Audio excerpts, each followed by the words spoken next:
All right, today for the Grill Master Challenge, we're cooking red meat. So we have beef and we have lamb that we'll be preparing. This is the beef. This is a whole sirloin. So we bought it.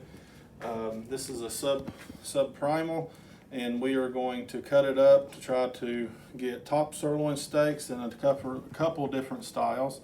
This has already been sealed. This is what we call wet aging. This has been aged in this vacuum sealed pack. It adds to the tenderization of this, and it's also a safe way to keep it.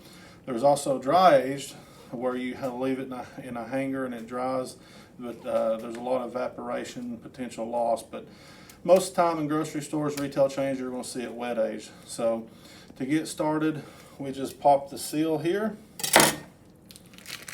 and we're going to take that out, being very careful not to make a bigger mess than we have to.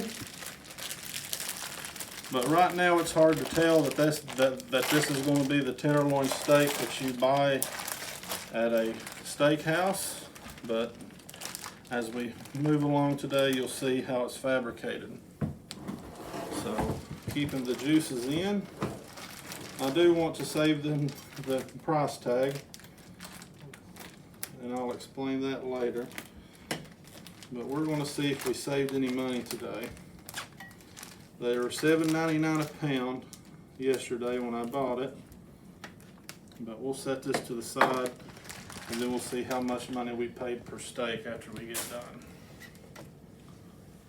All right, so we have this exterior layer. This is fat, obviously, and we have this on the bottom. We want to remove anything that looks unsightly. So principles of meat cutting is separating tender from thick, lean from fat. So there's some things on here that don't look quite right. So you see this is sinew, this old real thick portion here. That is where it touched a bone. Where meat touches bone, you have this membrane stuff here. And if you were to get this on your steak, it would be like chewing gum. It'd get bigger the more you chew it. So you do not want that. So we're just going to remove that sinew. And there's not much waste because what we do at the butcher shop is we're going to take that and we're going to put it in the lug, and this is going to go in the ground beef and some stew meat. So what I want to do is find the thick from the thin. So on this top, or on this whole sirloin, you can see there's a seam here. So we are going to separate that seam out, and we are going to separate that seam. So I'm going to have to cut into this layer of fat and just release it there. So we want to come in and just release that using our hands and separating that out.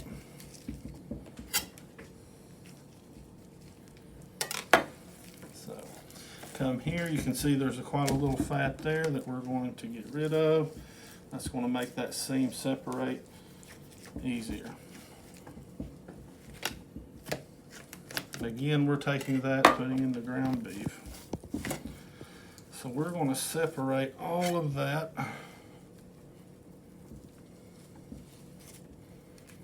And just try to remove that top piece there. This is called the cap, and it's going to make its own steak. So get a good knife, and it's just going to separate by pushing. And we're going to set that to the side. This is going to be a different cut of meat. All right, so now we have this, or the butt portion. We're going to come and trim it. This is meant to be a lean steak, so we're going to remove most of this fat.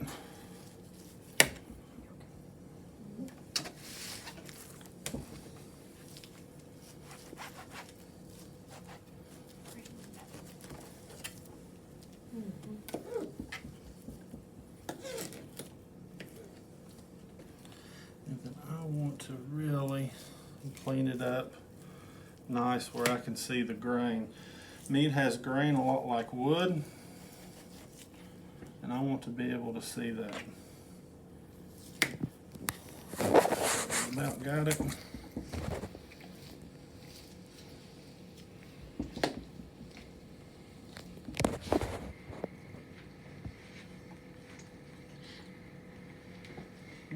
Alright, so I've got it cleaned up pretty well. You can even get some of this other off. Again, this is meant to be pretty lean. This is a top sirloin. It's going to be top sirloin. So a lot of people will go ahead and start slicing it now. I like to take it a little bit step further. You see that there. We're going to take it, and I am going to cut right along this seam and separate thick from thin, and now we have another seam. Okay, the reason why I did that is because I want all the grain of the meat going the same direction, just like wood. You want to cut it against the grain because that makes it tender. It loosens these fibers, this grain, and it cooks more tender. If I was making beef jerky and I wanted it chewier or stringier, I would cut it with the grain, and that makes it shred instead of being tender. So now we have 3 different parts. I want a nice cut, so I'm going to come in here and straighten it up a little.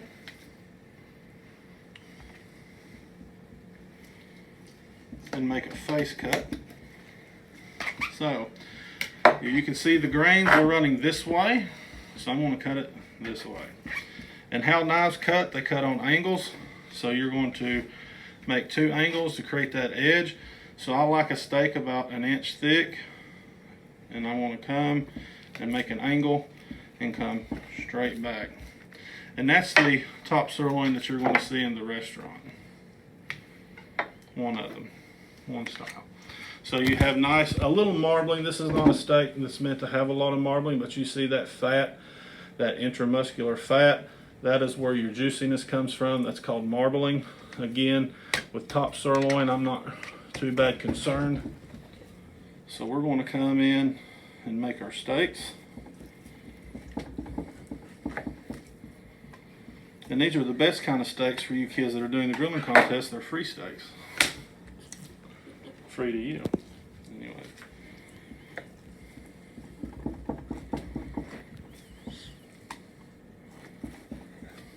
Alright.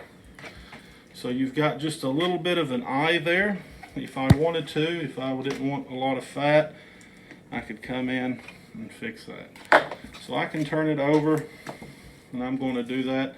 We call this mouse meat, because this was part kind of discarded in the old days, but it's going to go into the lug. I'm going to remove that, and that won't be as chewy. It's not going to be as a good eating experience. So there's 3 big size steaks. I'm cutting them thick because you're learning how to grill, and I don't want you to overcook them, so we're going to cook them a little thicker.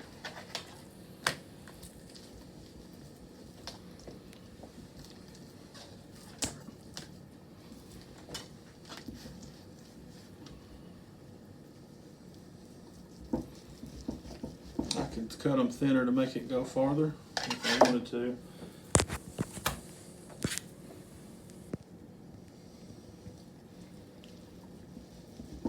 The key is trying to get it the same thickness all the way across, because you don't want one end to be thicker than the other. You're going to have a burnt end, and it's not going to be as flavorful.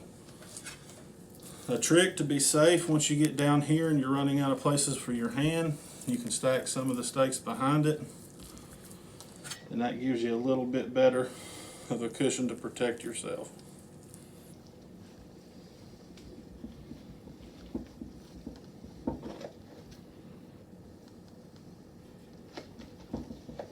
And there you go.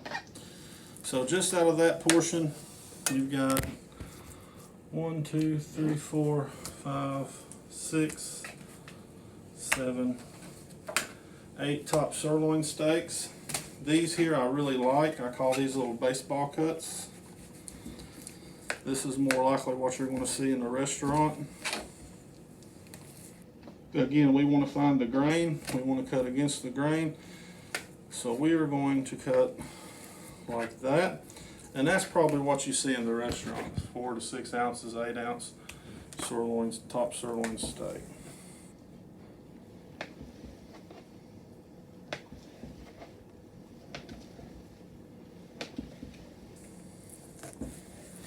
Now, a little trick when you get down here to these baseball cuts, you know, I don't want to make too little steaks, so I want to come in and I'm just going to cut about 3/4 of the way through, and then we're going to butterfly that, and that makes one nice size steak.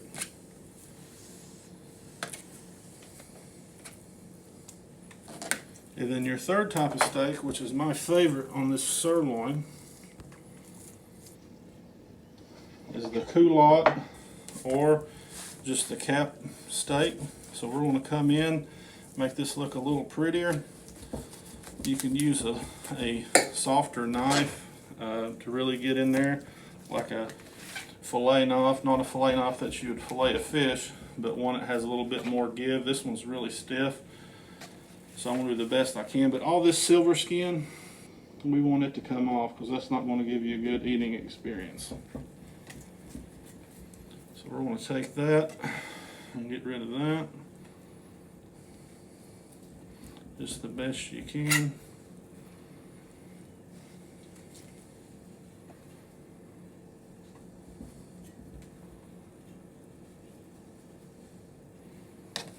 And just a little bit more.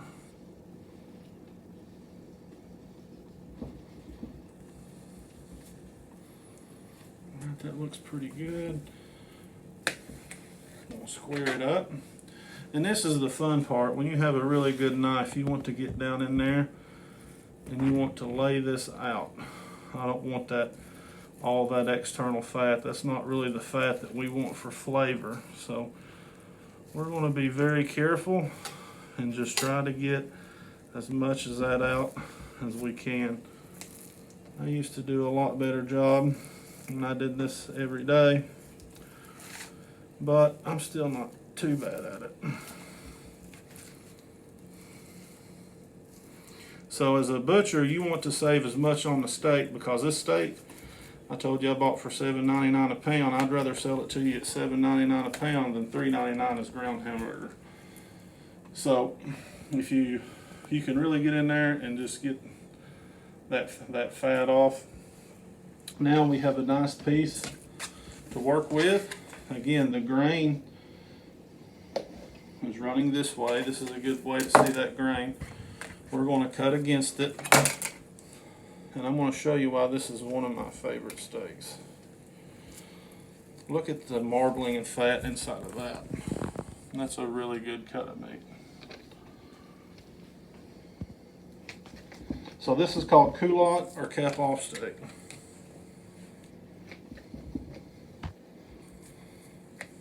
And some people make kebabs out of this, but I like it better than these kind of steaks. So if you're out at Food City, Kroger, grocery store, and you see these, try it and tell me how you like it. So you've got these nice long culotte steaks. Alright, so let's count how many steaks we have in total. I paid $132 for this whole sirloin. So you have 1, 2, 3, 4, 5, 6 culottes, 7 culottes, sorry. 7, 8, 9, 10, 11, 12, 13, 14, 15, 16, 17, 18, 19, 20, 21, 22, 23. So 23 steaks, and I could have gone a lot farther. I was making big steaks. So 23 steaks at $132. So that's pretty cheap. I don't know the math off the top of my head, but I bet it's cheaper than what you can buy them. And plus you have all this. This can go in the grinder. It could be used towards hamburger meat, or it could be used for sausage. So you pay $6.60 per steak, not per pound, but per steak. So that's pretty good when it's $7.99 a pound at the grocery store. And plus you have all this to use in making ground beef or making sausage or anything else. So you'll get to grill one of these and a piece of lamb today just showing you a little bit about the science behind how you get a sirloin steak.